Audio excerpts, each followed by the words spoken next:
కావచ్చు, అందరూ ఇండియన్సే ఉన్నారు, అందులో తెలుగు వాళ్లే ఉన్నారు. ఇక్కడ మీకు కావాల్సింది అప్లికేషన్. ఇప్పుడు ఆంధ్రప్రదేశ్లో నేను చేసింది అవేర్ అనే ఒక వ్యవస్థ పెట్టి, అవేర్ ద్వారా 45 పారామీటర్స్ రియల్ టైంలో తెప్పిస్తున్నాం. అన్ని రిజర్వాయర్స్ లో సెన్సార్లు పెట్టాం, బావుల్లో సెన్సార్లు పెట్టాం, ground water, temperature, humidity, air quality, everything.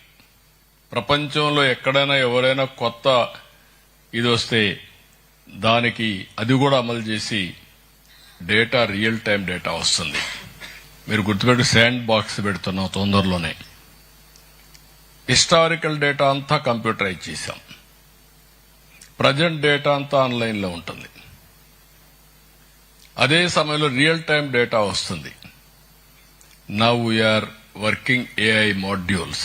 అంటే లోకేష్ గారు ఒక మంచి ప్రాజెక్ట్ తీసుకొచ్చారు, అది కూడా వాట్సాప్ గవర్నెన్స్.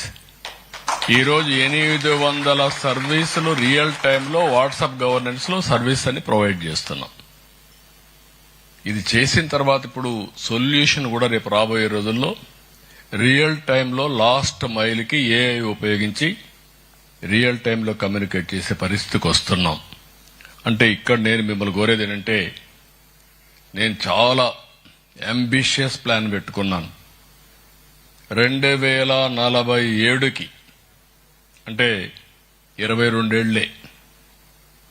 ఇంత మునుపు మిమ్మల్ని నేను ప్రోత్సహించింది, ఐటీ పెట్టింది, టేక్ ఆఫ్ అయింది మీరు చూస్తే 30 years, 30 కూడా కాదు, 1996, 97లో స్టార్ట్ చేశాం హైటెక్ సిటీతో. అక్కడి నుంచి ముందుకు పోయాం. ఈ రోజు 22 సంవత్సరాల్లో మీరు డిఫరెంట్ వరల్డ్ చూడబోతున్నారు. Be clear. ఇమాజిన్ చేయకుండా మీరు ఆంధ్రప్రదేశ్ నుంచి స్విట్జర్లాండ్కి వచ్చి ఐర్లాండ్కి పోయి మీరు ఆనందపడిపోయి బాగుందిలే అనుకుంటే కుదరదు. అది కాదు. Sky is the limit. మీరు ఎంత ఇమాజిన్ చేయగలిగితే అంత భవిష్యత్తు ఉంటుంది.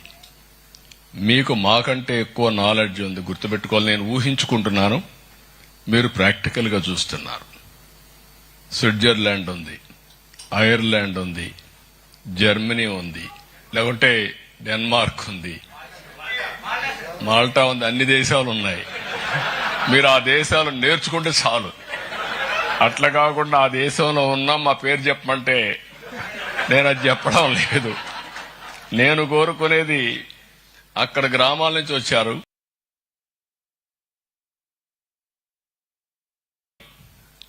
అక్కడ పరిస్థితులు మీకు అర్థమైనాయి. ఇప్పటికి కూడా మొన్న కూడా మేము నారావారిపల్లికి పోయాం. ఎందుకంటే మనము పుట్టిన ఊరిని శాశ్వతంగా మరిచిపోకూడదు. పుట్టిన ఊరు జన్మభూమిని మరిచిపోతే చరిత్రహీనులైపోతాం. ఆ విషయం మనం గుర్తుపెట్టుకోవాల్సిన అవసరం ఉంది. అదే సమయంలో కర్మభూమిని కూడా మర్చిపోకూడదు. మీకు అది కూడా చెప్తున్నా, ఎన్ఆర్ఐస్ అందరికీ చెప్తున్నా, this is the my message. గట్టిగా కూడా చెప్తున్నా, కర్మభూమికి వచ్చి మీరు ఇక్కడ గాని ఇష్ట ప్రకారం ప్రవర్తిస్తే లేనిపోని సమస్యలు వస్తాయి.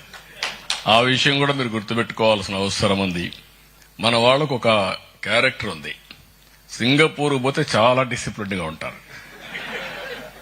నేను ఎప్పుడూ చెప్పాను, ఫైన్ సిటీ, లేకపోతే కేనింగ్ కూడా ఇంకా ఎక్కువ అయితే అక్కడ మాత్రం డిసిప్లిన్ గా ఉంటాం. ఎక్కడన్నా లిబర్టీ ఇస్తే మాత్రం ఇంకా రెచ్చిపోతాం. రెండోది, most acceptable community in the world Indian community. నేను గర్వపడుతున్నా. ఎక్కడైనా సరే వెళ్ళండి, ఆ దేశం